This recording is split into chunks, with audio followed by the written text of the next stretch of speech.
Aceasta este o bancă de fitness pentru împins la piept din culcat sau orizontal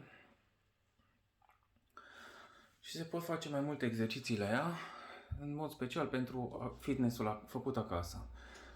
Este foarte simplă de utilizat,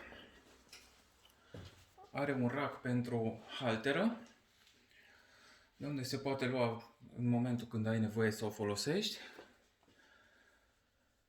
Are mai multe variante de înclinare a băncii.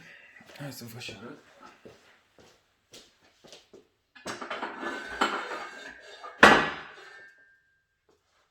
Se poate folosi așa pe orizontal. Respectiv are aici 3 trepte.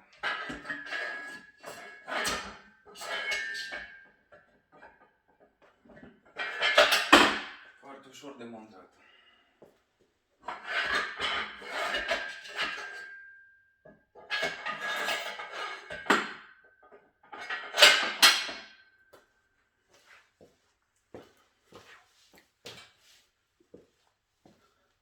Pe lateral, respectiv jos la picioare, are un sistem pentru așezat greutățile de discuri, respectiv se pot face și exerciții de picioare.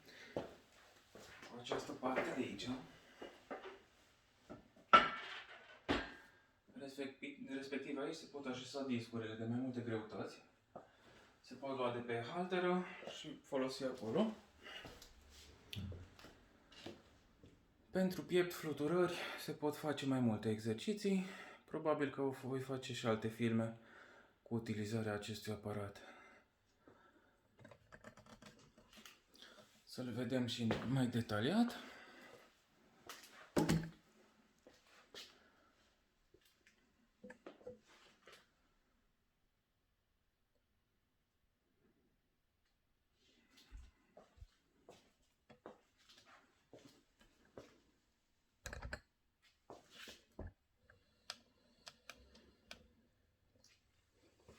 Respectiv, părțile acestea sunt din nou mobile.